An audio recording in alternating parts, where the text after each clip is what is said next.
omuko omwana nti ono ye mubbi asinga sajja akyogedde naye kasita Lutamaguzi tumuyina wano naye nga ebyo nga biri awo mu parliament yo ekiriyo twalabye speaker wa parliament omukulu ono gyatuula omukyala Anita Among ng'alinnya eggere ku kiteeso Lutamaguzi kyabadde ajja wano nga atembeeta tulina bafuumuula bakomishona abana bagenda tetwagalira ddala bubbi kooti yasazeewo nega nti bano balimba abawedde emirimu babadde babuguyazza n'okubuzaabuza bannayuganda.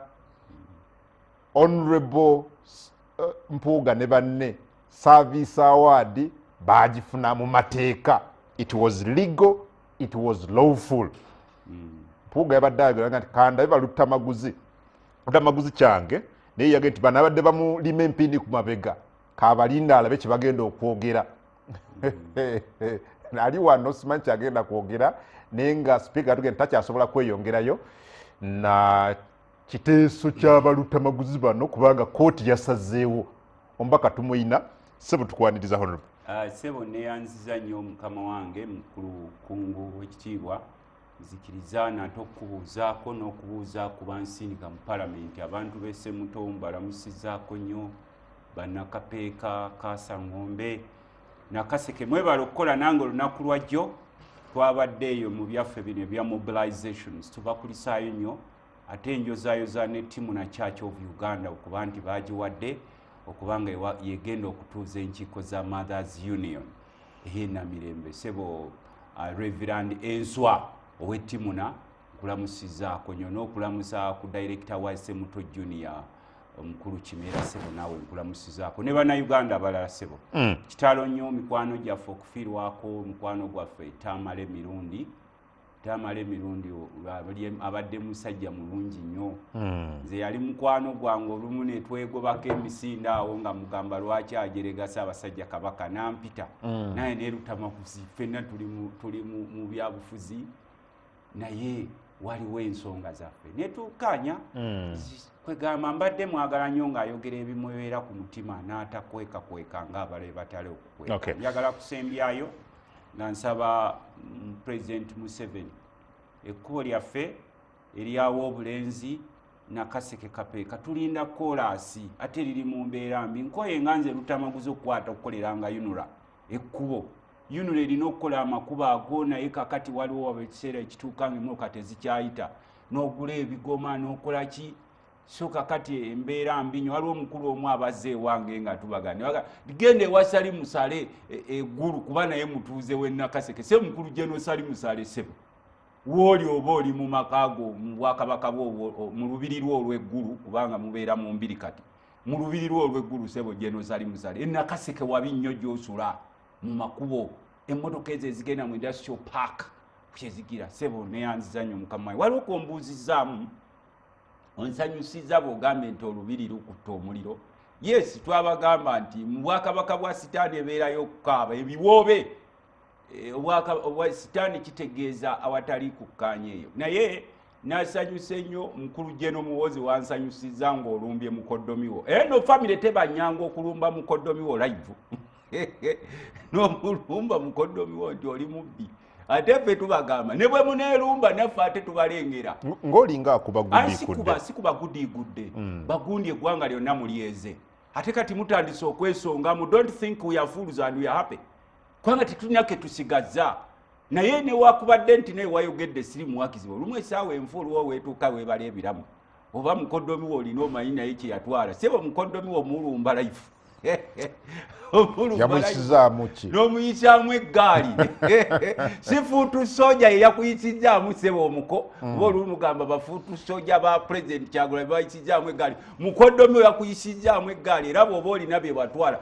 tubeegayiridde nnyo because you've been seeing whatever you are taking from this country kuba tetulina kye tusigazza. Ennyanja zonna muzitutte ebyali eby'obugagga by'eggwanga eby'omutaka byammwe ezoli property za gavumenti zonna muzitunze mwewoze. In fact waliwo ne document eyaliikinze Dubai gye bayita Dubai Estates Leak eraga abantu abali muno ababbye sente abaguze ebintu property Dubai.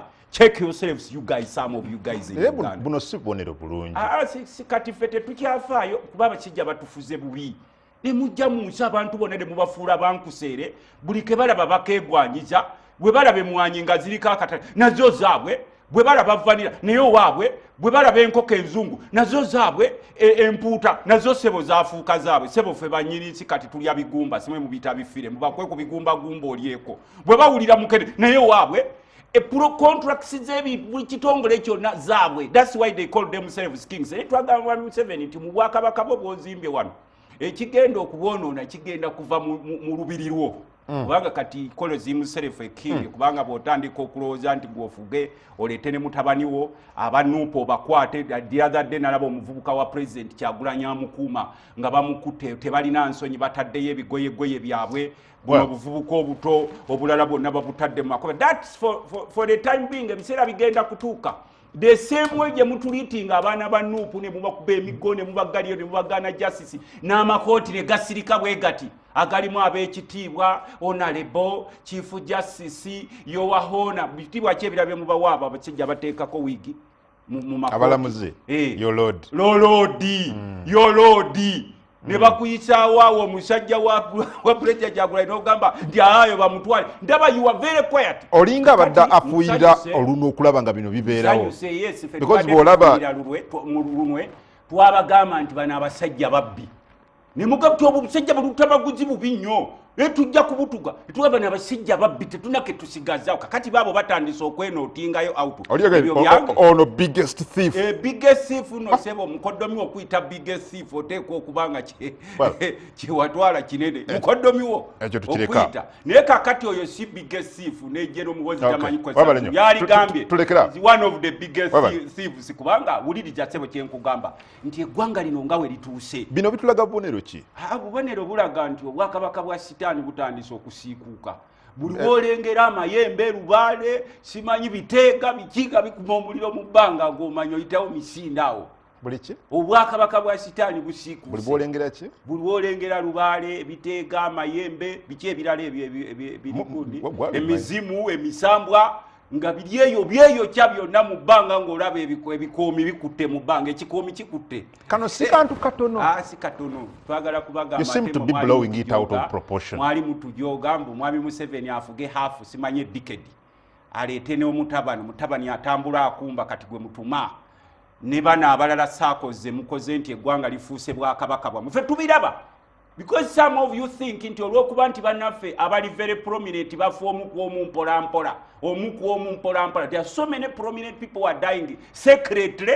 and scientifically nokeera enkya tamale mirundi yafudde naye nga abadde akuba omulanga nokeera enkya nti bishop gundi yafudde kakati kyenjagala okugamba it is not good for us to celebrate nga tutandise okulira ezo emboozi ezo abo bokulaba I thought bye mwagala baluta maguzi ebyo bitutunuulidde because bw'ogamba nti wakyogera nti saawa yonna nekitandika okubaawo wandibadde musanyufu singa babadde badisikasinga General Muhoozi nga disikasinga ku mbeera y'abasirikale kubanga ye leader waba security agencies nali agadde okulaba nga leader wa security agencies General Muhoozi adisikasinga ku salary enhancement ya police 25% yalibwa nga adisikasinga ku mbeera embi abasirikale gye basulamu nga adisikasinga ku welfare y'abasirikale nga adisikasinga kubanze ndi opposition mu parliament naye mbadde mpagira nnyo ekitongole ky'eggwanga ekya National Enterprise Corporation ekya NEC kibadde kigezaako bino ebitongole by'amajje okukola emirimu egiri very credible naalibadde mbiwakanyeeru ne tugaa nti no should empower our soldiers mufo ky'okuleetanga abachina ne bubawa ssente naye bw'owaaba abasirikale baffe bano ab'ebitongole bya NEC ne bakola emirimu olaba omulimu oguli very impressive ku kisaawe ky'ennyonyi entebe we don't know at what cost but at least those are Ugandans ebyo badde odiscussingako naye okuleeta emboozi z'abakoddomi musobola kuba mwenna muli bavubuka si muli bakadde musobola okwesanga ne mwewujja ebbali mu lubiri lwammwe eyo gye mutukaabiza obuyirigombe ne mugamba oyo bamutwale oyo bamutwale oyo bamutwale ne mwesanga kakati ezo ze discussion ezaali baddewo nga tuwulira nti mudiscussinga ku welfare mudiscussinga ku security y'eggwanga mudiscussinga okulaba eggwanga we litambulamu si kuleetebwa naffe tumanyi nti muli babbi we know it kubanga tubabuuza mwazijjawa can you explain obugagga bwe mulina gye mwabujja ekyo tolina kukiŋŋamba ate nze ontwala mu kkooti nze nayogedde mukoddomi yayogedde nawe nga omukoddomi tonnamugamba nti twala tudde wale wali wano kkooti enkulu nga yabaanise nnyo kati kkooti era muli balimba nze neewunya nnyo mu abacelebratinga labe muli balimba abawedde emirimu mwagamba waliwo bakomishona babba gwe wajja ne wano ku TV wotudde muli babbi lwaki mwabba koti yagambye munune ku vvu kubanga service award bagifuna mu butuufu ng'amateeka bwe googera era mmwe nga parliament mmwe mwayisa budget eno nga ne service award mweri neetuwaliwa mu executive president nagisaako omukono ng'amateeka bwe galagira lwaki mbadde mulimba ensi kakati fete ekyavuddewo akyewunyisiza mu kooti bw'obanga weewunyize kooti okusala kwayo oteeka okubaako n'ekikyamu ku mutwe check yourself kubanga bw'obanga weewunyize kooti byeyasaze gwoliko ekikyamu ku mutwe no you yourself sigamba gwe ne gwe ngamba gwe omuntu ali eyo yeewunye kooti kyeyasaze gwoteeka okubaako n'ekikyamu kooti yabaanise under President Museveni's rule yes. oba rulership wa Museveni is a ruler institutions zonna zitemudde zonna he has killed all institutions tewaliwo institution ekyatambula buli kimu yakiteeka mu state house ya centralizing obuyinza ya bulina n'obwokugaba kati ettaka mu Uganda ya bulina yatematema obugaba ennyanja zino markets yazigaba kakati nkwewuunya nnyo okujjako ng'engalabi yo tekola okwewuunya ekkooti bye yasaze ekisooka obadde omanyi yatwalayo omusango gwo mu kooti yes ani Bwete Daniel ani yamutwala yamugira bano obusajja be beewabira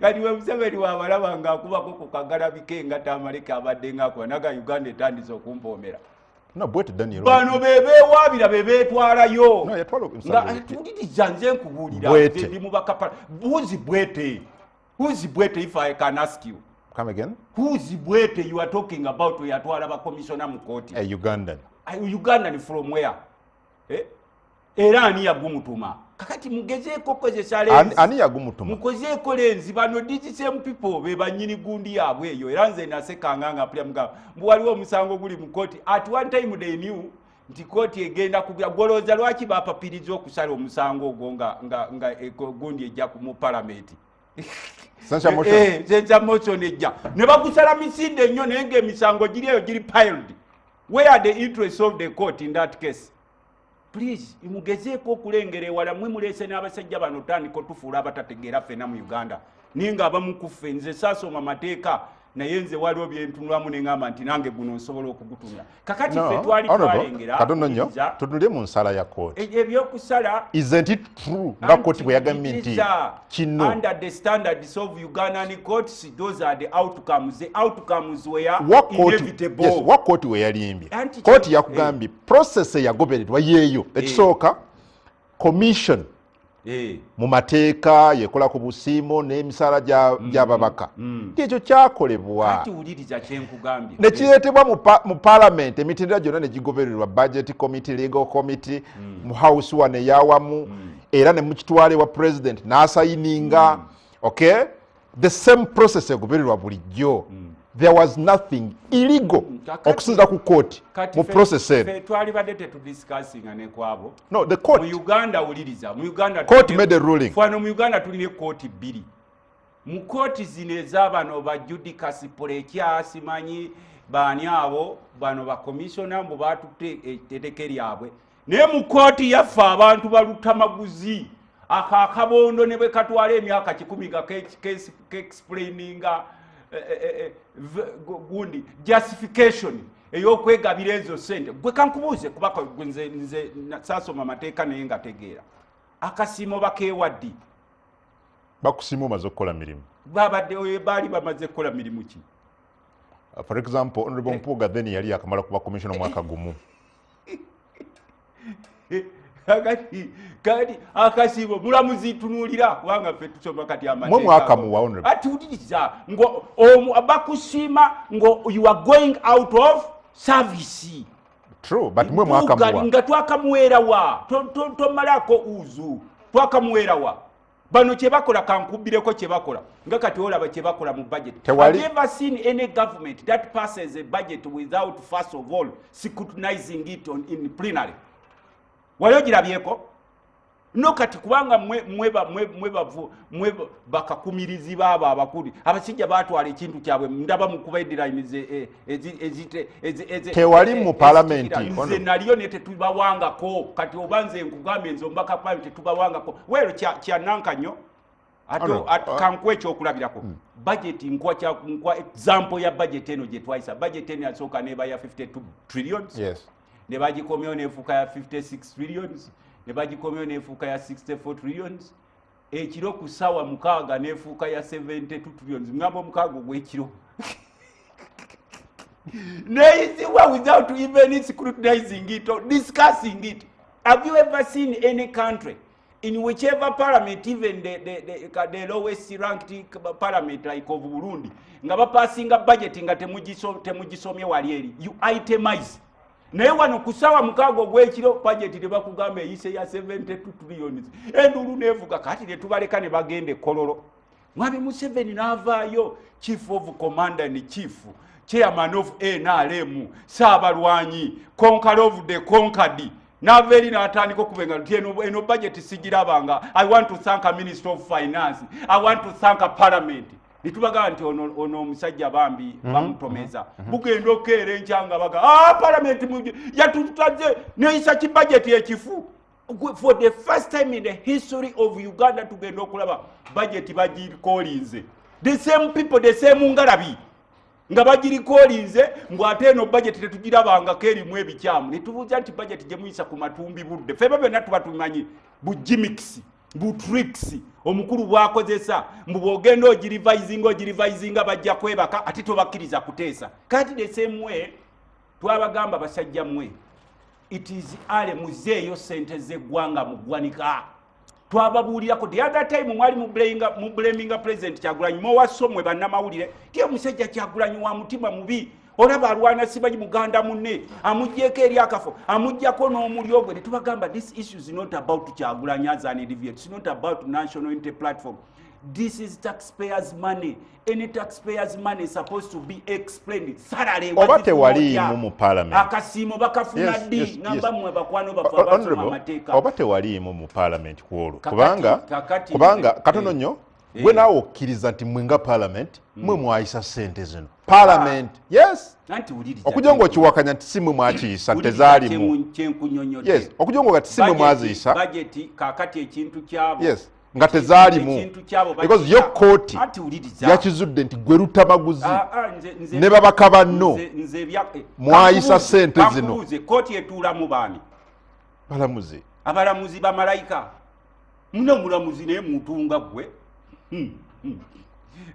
gwe tolowooza nti olw'okuba omusanga ataddeko kiwiigi kiri ekyeru n'atuulawo ne mutandika okumuka yowa hoona simanyi yowa ani ebirala bye mubawa ebyo nti olumu sibimanyi ngamba bugambo w'ekitiibwa. You disagree with this ruling? Kati nkugamba nti omulamuzi naye asala ebibye so tokkiriziganya na nsala eno kakati omulamuzi ebyo bewasaze ffe si bye tutunuulira ffe tugamba bano beegabira ettooke ly'eggwanga balize ffe bewasaze tetukuwa ekitiibwa buli omuntu waddembe under the doctrine of separation of powers. Era gye nalabye ne speaker quotinga nti kooti bw'eba esazeewo ekintu tulina ogiwa tujja kutya speaker. So therefore lwaki togamba mulamuzi ono honorable nti be watugambye nti ffe twayisa service award eno bikyamu because yo mulamuzi yakibataddeko. Mulamuzi ndaba kusanyuka TV ensalawo y'omusango tejjaawo musango ensalawo y'omusango uliriza byange ffe tuba kibateekamu ennanka naye abakulu bano baayisa ekintu kyabwe mu omnibus omnibus ogimanyi so kyayita nti saamu mukene waffe mu mpuuta So eyo you confirm? mukene waffe muteeke Yes. mu lubuto lw'empuuta Jjajja- oyiseewo the eyes have it ogenda ogira ng'oli ajjayo mukene we mu so mpuuta kyensaba okuwulira okuva gy'oli so okakasa nti kino kyayita mu parliament mu nkola ya omnibus kibawangako kubanga ekisooka twababuuza mukoze eki ekibaweeza era ne tubabuuza service award bagigaba ddi Well, omulamuzi zaake yafuna service award yaliko komisona yafuna service award nombuuza gwe kubanga nawe olina engalabi yemu neya lutamaguzi zaake yali komisona mwamuwa service award ntandika okukyuka ngambe eti byenjogera byakiralu so mwe mwayisa no, ki- I'm just asking. so mwayisa ki nga parliament What special? Ebyo mwe kye mwali kye baali bakoze ate kye twagala Well, kukibagamba. the- Ban a parliament of 56 members of parliament musobola okufunamu bukakuno people who support you. Naye ensi ebagamba muzeeyo sente as you still have time.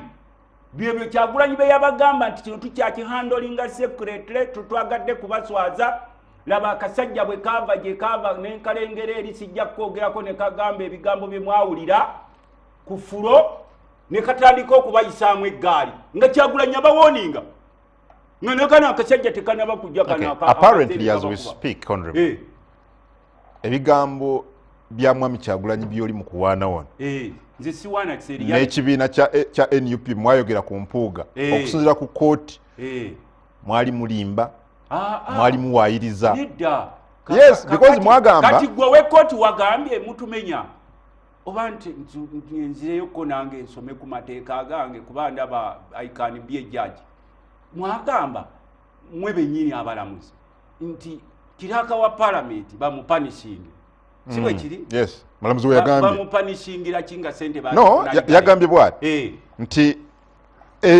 service award eri lawful eri legal but improper because using what precedent kubanga gundi enkadde precedent enkadde sets a new precedent using what precedent gwolowooza be baali basoose okuba bakomishona ba palamenti oba ompuuga yali asoose okuba loopu mpaayo you use the precedent ati kyenjagala ogaye lwanyi kisiddayo nensoma ku mateeka kuba ndaba kati tumenyeka using what precedent nti kubanga mpuuga and group C yali asoose okuba loopu mpuuga and group C baali basoose okuba bakomishona use a precedent nga tona bakusetinga so lwaki temuvunaana commission what special gwenagaawo kye baateekawo ekyali special fete tubigenda mu ebyo lwaki temuvunaana either commission honorable lwaki temuvunaana either commission eyayisa service award eno ki commission anti erabe bo no but can a commission award itself no I'm asking you can a commission award itself mpuuga si atuuza commission eno kati atuuza commission ye mukama wo mu parliament kati uliriza honorable Anita Among uliriza kyenkugamba abo ba commission batuula ku commission true be batuulako Amongo yayimirira wali eri mu gundi n'agamba ba commissioner mbawadde buli woolabanga waliwo conflict of interest you resign nkugambe zaake baagimuwa zaake was a commissioner jasimbuuza gwe alina engalabi ng'eya lutamaguzi zaake bamuwa award ye well conflict of interest koti yakyogeddeko bweti ensonga ya conflict of interest koti yagyogeddeko nga egamba nti commission yeyayisa kino commission yeyatuulako baani no ate bwogenda mu unpacking abaani abatula ku commission oba obuza ensala ya asibuza ye kugamba nti sibuza nakugambye omulamuzi naye alinga ggwe nange era naye akeera ku makya n'agamba bampe kakyayinyweko n'agenda n'asala byawulidde nti ye byasaze okusalawo kwe tekutegeeza nti okay kikyamu kyekiri mu nsala y'omulamuzi ono twagambye omulamuzi singiza twagambye omulamuzi nti omusajja gwe bayita Piraato nze ni musajja mukatuliki ngenda era Roma ngenda Isirayiri eyo nensoma ku byafaayo y'omusajja gwe bayitanga Yesu yakimanya mu mutima gwe deeper in his heart that Jesus Christ was totally innocent abayudaaya nga bamuleesa amukomerere naye olw'okwagala okusanyusa ensi n'akkiriza nti Yesu bamukole ki bamukomerere maybe oyinza okubaako bwe wayagadde okusanyusa because ffe tuba respectinga namwe mugamba ababaka parliament under the doctrine of separation of powers do your work independent naffe twabakkiriza nti omulamuzi yasaze omusango naye tekitugaana kuwa opinion ne weziyita myaka 10 bagenda kubuuza ani yasala omusango ogwo. But don't you think timwine ekizibu nga ababaka ba parliament? Tewali kizibu. Mmwe mwayisa bino. Tetubiyisanga babisamu omunipasi. Babisamu omunibasi. Okay, but again, why didn't you challenge that? Ngamu. Anti kakati gwe nkugambye nti naffe ebintu bye bayise. So bayise ebintu bye mutategedde. Simutategeera. Ate singa tubadde tetutegeera gwe wakigolowooza wabaddewo akasamba tuko nga motion ejja kufulo. Gwogambye nti these people are innocent, leave them to go on the floor of parliament be explaining bakulage. Naye ogamba ndi musajja naye tebankebera bakugamba no, you are not a man, you are a woman, let us check you atengo kweka. Because for us these days we never abasajja abayisanga abakazi and they are men. Tukugambye gwogambye nti twakuwa akasimo kakomewo wano wenyini kufulo wogamba bakakuwera. Tukugambe nti tulage ku debate eyo. Naye ate we mwekweka bwe muyise ebigambo gambo bwe muyita abamawulire bwe mwogera simanyi bino byempulira ebyolulatini ebyo tebigenda kututuusa we tuli. Ssekikubo yamatiza atya ababaka abasoba mu 18? Ye yakoze omulimu gwe. Ssekikubo ye yakoze omulimu gwe. Yamatiza atya ababaka abasoba mu 8 okussa omukono ku kintu ekikyamu abasukka mu 18 kakati abamu ababaka lumu baali tebagenda kuteekako mikono nga be-expecting okuweebwayo obifo bwa chairpersons bwa committee abalala ne babatiisatiisa mbu simanyi bw'oteekako. Wrong is wrong regardless of who does it. Kakati Ssekikubo fe yatwita ndowooza wankyaza nako ne nkugamba nti I don't trust Ssekikubo as an individual but I trust program jaliko eyokulaba nti tulwanyisa obukenuzi. Ensala ya kooti nebwonokera ku makya no explaining kama kwano gye batwala sente mu butuufu n'abatwala sente ne bagula obuvubuka ku social media bubalwanirira obulabwa global bugundi sibabita butya WhatsApp group buteekako ennanka na bano babanensima online papers tulwanirire. You are wasting your time. Okay. Return the taxpayers' money mugambe fa bakatu kitero kugamba which you granted him. Bakatu kitero kugamba agrupa bogamba agrupa you are not a fool and era further takutunulira nakugamba this one is a fool to say agrupa ogamba otya ogamba fenga abakatuli kyera kye tubasaba abo lwaki tubagaye bakomeo ku fulo motion eje twali tubasuubira baje ku fulo bagambe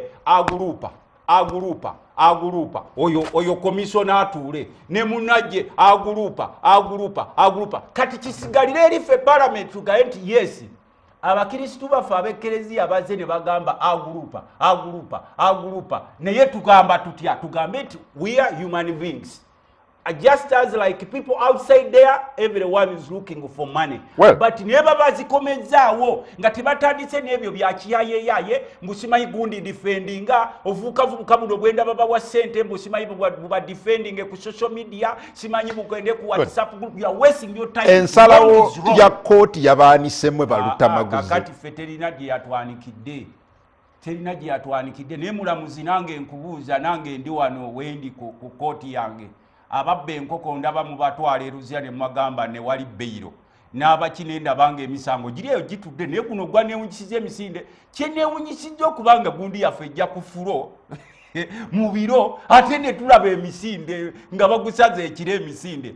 Kakati tusobola okuba you may think nti fenga parliament musobola okutudemonizinga nti ababaka ba parliament bayisa sente naye nze nkugambye even the speaker alina obusobozi obugamba weere kooti esaze ebyekooti biwedde naye kati tutunuulira bya house since you are operating under the doctrine of separation of powers ebyekooti yabisaze ebyayo byawedde under the doctrine of separation of powers naffe katukole ekyaffe nga parliament tutulwanyisa nguzi tulwanyisa bulyake tulwanyisa bukenuzi tulwanyisa bukumpanya in fact buno bukumpanya kankuwe ekyokulabirako gwokimanyi ng'ogyeko service award abakulu ababadde balina sente zebeegerekera tuwa mawulira zebeewanga off salary gwe tutapuluvinga kati oli akugambye nti commission yesalirawo parliament ani alonda commissioner no, I'm asking you who, for example Honorable Mpuga ani alonda commissioner kibiina kye kyamulonde kya NUP Honorable Mpuga for example agende abere ku commission ya parliament gweva ku eyo bagiyita gundi appointment neŋŋamba okwapuruvinga. What do you mean? Who approves the appointments? It is parliament. Era bwe tukeera enkya ne tugamba obadde ng'olaba ennaku zino President Kyagulanyi we yagamba nti gundi tukugjeeyo mwami Mpuuga tuleesewo nalebaani zaake palamenti neekola ki nesimbe kuli ababaka b'NRM ne bagamba nedda ababaka b'NRM ne bagamba nti asigaleyo ne tumugamba no if you know you were appointed to be a commissioner by National Unity Platform olina kulinda sigino gye ziva bano basobola okukuumira waawo because twewuunya nnyo n'ababaka b'NRM gye mujja interest mu babaka b'opposition. Mpuuga yejjeeredde kakati yejjeeredde ne bakomishona bali abasatu sebo wejjeeredde manyi otulabe w'omulamuzi naye mu kooti eno kooti gye nkulagako ogiraba kooti eno ey'abasajja abambala omukono ogw'essaati essaati ey'omukono ogumu kooti eyaboogera olulimi oluliroko abatoogera lulatini still tolinaawo kyokyagigamba. Well, from the beginning, Honorable Mpuuga yali agamba nti ensimbi zino zaafunibwa mu mateeka mu mateeka mwe baluta maguzi nga mukimupaatikako ne banne nti mwabba kooti yakkiriziganyiza ne Honorable Mpuuga nti sente wazifuna mu mateeka. Now you're changing the language. Wuliriza ekyampuuga ekyampuuga kukumpanya ne ttiimu y'abannaabwe differentiate between kumpanya n'okubba ate nga kyayita mu parliament anti nkugambe nze era ne executive ne approving oyogera na kansala bakugambe nti kyayita mu kereziya faaza bavuddeyo nti tubuulire gundi ani bwana mukulu kyeya kikuyisizaawo ng'otandika nti tukikomyewo wano ku fulo ng'ozanyazanya geemu zino zendaba muzanya tukugambye kikomewo ku fulo mu ekereziya yaffe tukubuuze nti yesu wagambye wiyafuluzi nti tetusoma biwandiiko kubanga mugenda ne mwogera eno enzungu abantu tebalowooza nti mutegeera nnyo English is just a language newaffe tulinayo musajja tatuukangako mu ssomero naye yali abeera n'abazungu tamanyi na nnimi ze so you can talk your English and convince your people in English wrong is wrong. Okay, tugenda mukuumulamu but nga bwe tugenda okuwummula I know you as a very honest man. Don't say a second. Wait a minute. Could you please wait? Sir, just give me a minute. Kumanyi ng'omusajja ow'amazima ali honest. I am not too honest. Wali wano? Yes. N'oyogerera Honorable Mpuuga ne bakomishona amafuukuule. Kakati kooti yasazeewo. Njagala otule mu kamera eno. Weetondere Honorable Mathias Mpuuga. olw'okumwogerako ebijweteke ne bakomishona bali abasatu nti sente zino bazifuna mu bukyamu. Tulamu eno kamera tuwumulemu. Kakati munetegereze basajja mmwe bakazi mmwe, this is the Republic of Uganda. Today musobola okubaayo n'ababawaniridde. The mission is on. Oba watwala sente z'eggwanika ly'eggwanga mu bukyamu zizeeyo. Nsiza ku kooti. Sikugambye za kooti. Temutwalanga ku sente za kooti. Nsalawo kunjagala osinzire ya kooti. No, omuvubuka wammwe gwe mwasiponsalinga agenda abawaabire. Sa? Abo abavubuka abo abateekayo musango nakubuuze baabali. Gwe nkugamba gwe va mu tulo naawe Museveni yemmwe baayogerako. Yogera ku njagala osinze ku nsalawo ya kooti. Weetondere Honorable Mpuuga. Sobola kubeetondera be balina okwetondera parliament. One day you apologize to Ugandans. One day, this is Museveni's government. One day, maybe it may be too late. You'll apologize to Ugandans. One day, musobola okwefuula ba Mr. Superstar, simanyi Mr. Magneti, Mr. Chebebyendaba, ne mufuuweta Enyengereza, you think talking too much English means a lot of sense. One day, omusajja atayogera na luzungu, muri musanga kati kale oba mwe mubakubira zedilines kuba namwe ndaba muri ne group zaabwe mugende mubagambe nti yes bana abasajja bakola obukyamu baluta maguzi bwanga represent so many there mukirete ku floor ya parliament tukiteeseeko twawula omulenzi n'omusajja twawula tumulamu katono bwe tukomawo mbuuza kyekiddako speaker kino yakirinyemu eggere tekisoboka katujje tutandikira eyo nga bwolaba awo yali Ssaabawolereza wa gavumenti Professor Kiddu Makubuya afudde. Ebisingawo ojja kubifuna mu mulye gaffe ag'enjawulo ku NBS TV, live at 1, live at 4, amasengejje ne live at 9 ku NBS TV. What we can confirm for now nti former Attorney General Professor Kiddu Makubuya has passed away. Nti yaliko Ssaabawolereza wa gavumenti Professor Kiddu Makubuya afudde. Details mu mawulire gaffe ku NBS ag'enjawulo. Kitalo nnyo kya munna Bulemeezi, I think. Kitalo nnyo Kiddu Makubuya. Kiddu Makubuya mukwano gwaffe bambi. Era namulabako emabegako awo ng'azze ku Parliament nanoonya ne tunyumyamu, but very sorry. Tuddeyo wali. So, kyekiddako now. Kooti tugirabye ebyayo, Speaker agent kooti bw'esalawo siina kyenzizaako. Should we therefore send byembadde mugoba byakomyawo byafudde? Kati ekyo kyanewunyisizza nnyo nga bwe nalaba Honorable Mpuuga nga bagenda okutassa Ejjirinya ng'ajjidde mu byambalo by'abalooya. Najja nga ne tubuuza ono bulijjo kanso ng'ajjidde mu byambalo bya looya mu kutassa Ejjirinya. It surprised me. Naye era ne kino twagala kukibagamba. Ugandans are not fools. They may keep quiet. Everyone can play some games, but a certain time T, you will answer. I am telling you.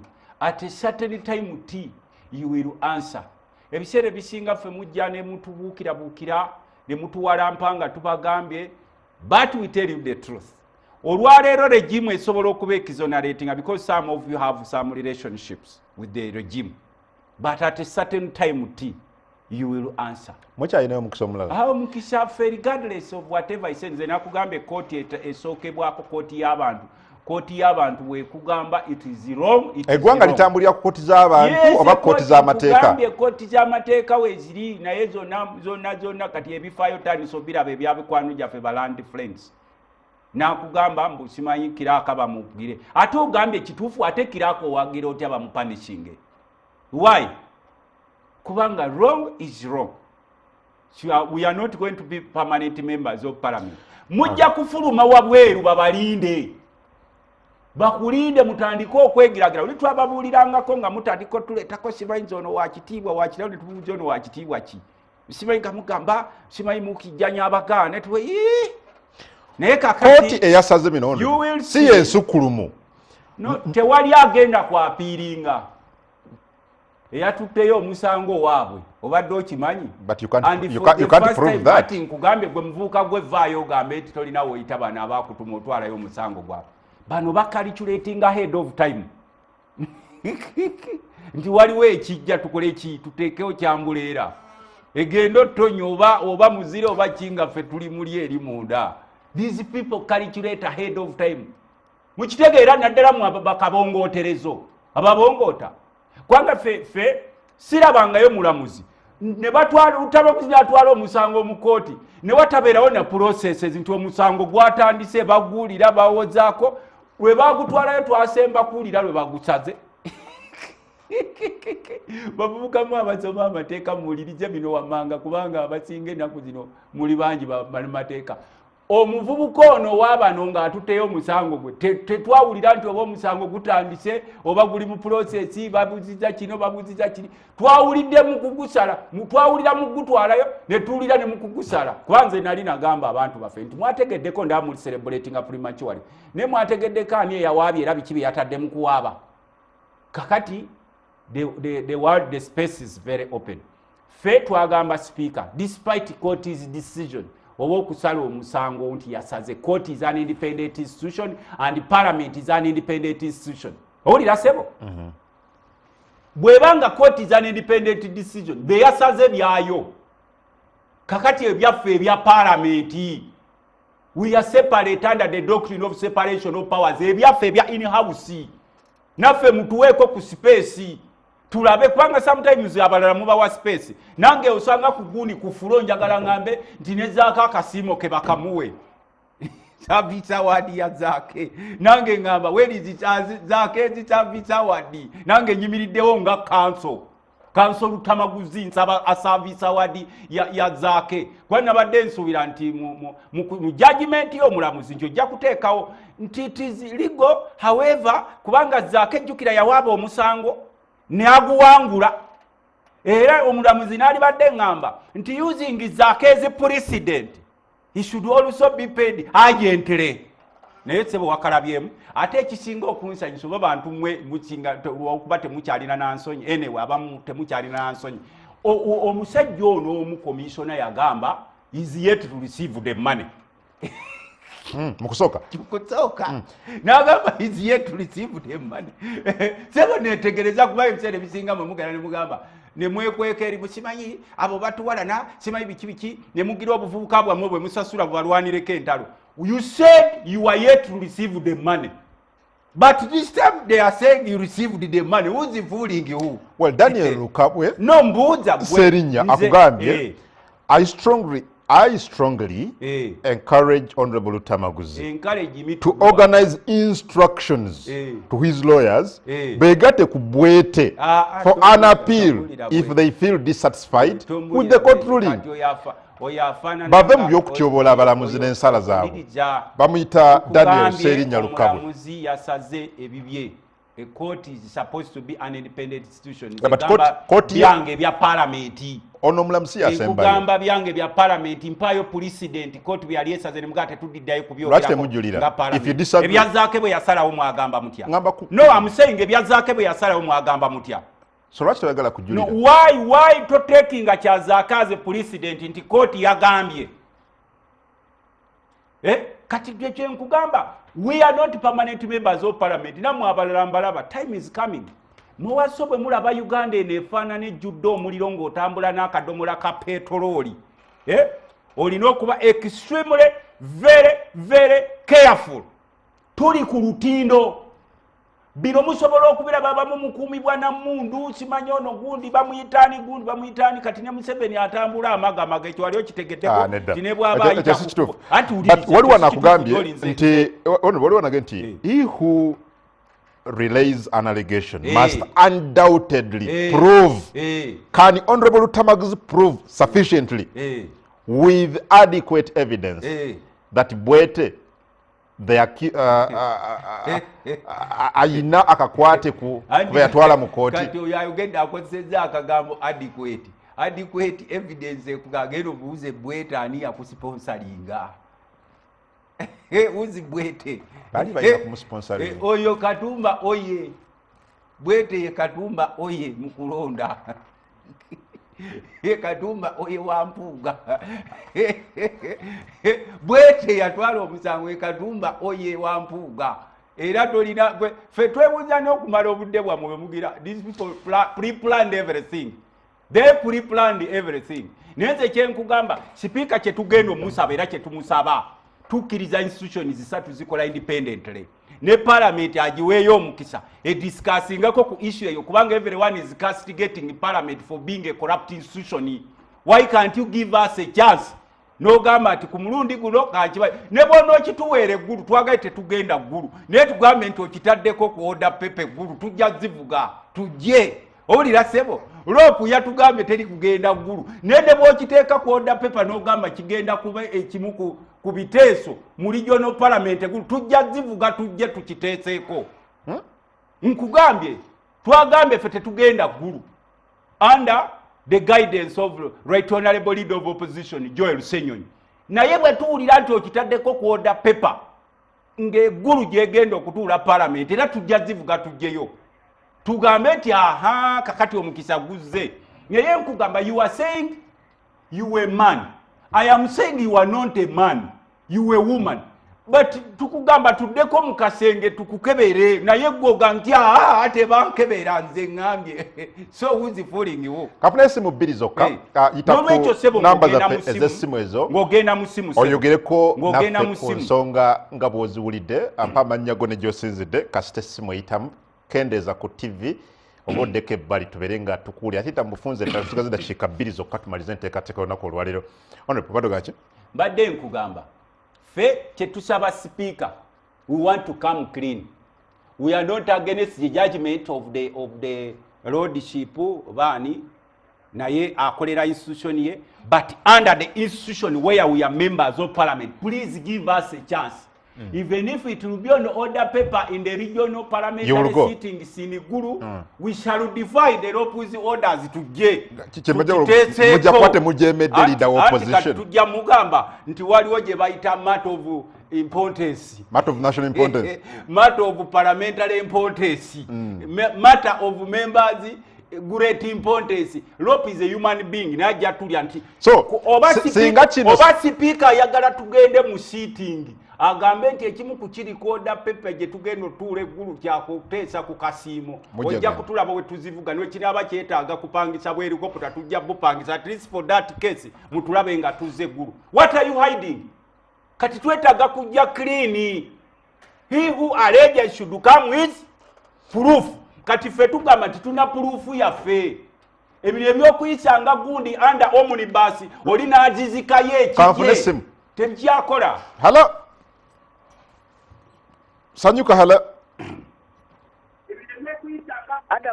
Sebo amanyago nejo sinzide. Adam Kungura walai. Yes, Patrick Mbufunze. Nze Patrick walai. Sebo oyine dakika emu. Omusajja ugama kuzinganda banango omusajja omwagala nnyo. Omusajja alambika ensiga. Tebala njala kuva mu mukono ngene nakaseke ensenge nakasekera omusajja oyo. Wabale nnyo Patrick, wabula ka information tulina mbaka Lutamaguzi Semakula system ju nganda. Hello. Lutamaguzi nganda. Sebo. Wasimo sibye mutya bannange. Tuli bulungi nnyo. Matovu Joseph nankuwadde. Yes, mwami Matovu. Mwami Lutamaguzi ekintu kyayogerako kituufu. Nze mu byokwebuzabuza naye ensonga gyayogerako mwami zakalo nakasiimo ke. Kubanga kuba bwenkanya obali ne bafuna ye n'atafuna naye abamutuufu ofuna akasiimo ke era ffe omwami Lutamaguzi tukwagala nnyo. Abale nnyo mwami Matovu. Afternoon. Hala. Nange manja akasiimo kazaake. Service award ya zaake nange njibanja. Sanyuka hala. Hello. Oli ku TV y'omuntu wa bulijjo. Ono Lubire Onati ali Masufumba. Munagomba mu Bufunze. Bannange njagala nnyo onalevu waffe oyo Lutamaguzi ensonga zayogerako ntuufu basoose okwonoona eggwanga lyaffe nze ndi Magomba Lubire Onati. Abale naye akkiriziganya naawe g'ekisusse. Simbi ziyitidde okwonoonebwa. Hala. Hello. Nokera mu ddwaliro teri ddagala. Makubo gaafa. Sebo. Abasirikale basula wabweru. Abasawo bali bubi, abasomesa bali bubi. Honorable wefuge katono. Nefuze Kamambi baliko. Sebo webali kulaba sanyuka. Kayibanda. Ani ono? Bamuyita Musomba. Mbadde nsaba kubuuzaako mukwano. Just kubuuzaako Honorable Lutamaguzi oyo. Eso. Manyi waliwo okuwuddisa abantu n'okuwuddisa ensi. Abakuba essimu ne bamuwaana ne bamugja ku mulamwa. Kyo kituufu. Muzee Lutamaguzi oyo omu ku bantu abafuna ssente nnyingi nga memba wa Parliament. Yali agambeko mbu ssente zange nazo zamulwa musolo. Okay.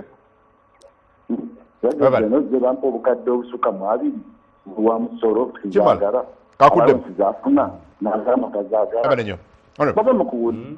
Omusumba akugambye. Musumba waki? Mwebwe nalabye gavumenti egamba okuggalawo abaporopoto obusimbi bw'abantu. Musumba ki? Everyone is a pastor now. What kind of pastor are you? Please, chagala nakwogerako gwe kuba mpulidde n'ebirowoozo byonga biri guno. Badde obuuza ki? N'omusumba wuya akubuuza. No, tombulira naawe. Bebo baleese nawulidde bagamba regulations. Si bebo batunda ebyamagero abo? Si bebo? Tomalira budde gundi naawe mbuuza ekibuuzo ekiri. Avuga nti mufuna nammwe ssente nga zamuwa musolo. Service award. Ngamba gwe akuŋŋaanya endiga zo n'ozijjamu ky'ozijjamu. Waawo oyo. Kubanga everyone is a pastor today. Basumba bakatonda bali.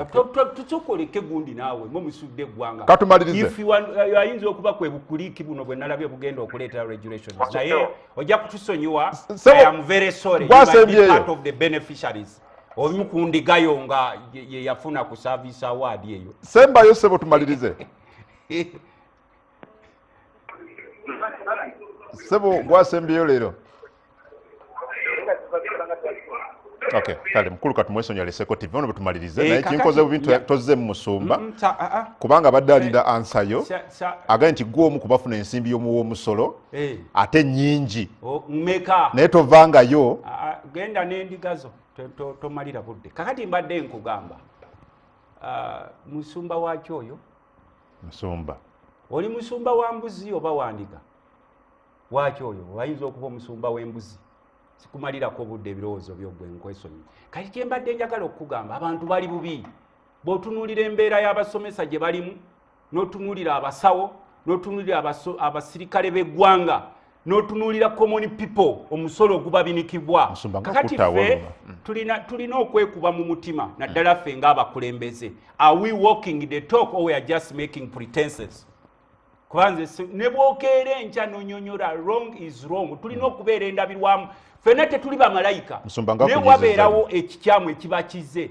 let's make it open omusumba ng'akunyizizza nnyo oyo tanyiizizza oba oyo gwokolerako gundi otanyiizizzaako agamba mutufuna sente nyingi sitera kulaba ng'onyize naye byayogedde bikunyizizza ebyo biboozi byambuzize zakulembera oyo bw'aba simutegedde waawo oyo ebyo biboozi byambuzize abadde ayogera ku sente abaka ze bafuna mbu bafuna sente nyingi meka zabadde akubuuza oyogere nawe nkubuuza kubanga ekiboozi ky'omusumba w'embuzi kyabadde ayogera gwokireese fabu tetubamalirako budde ofukasinga mubuulire nti nfuna bweziti ne bweziti musumba w'embuzi nfuna sente meka no you're here mubuulire zofuna kyenkubuuzizza gwoleese ekiboozibozi babireetaleeta buli muba ku mulamwa abo bafuna sente nyini omubuuzi afuna meka omanyi gwe ebintu omubaka palamenti byayitamu munnyonnyoleza ofuna oba badde tamanyi oba ono ndigayo nayo yekubuuza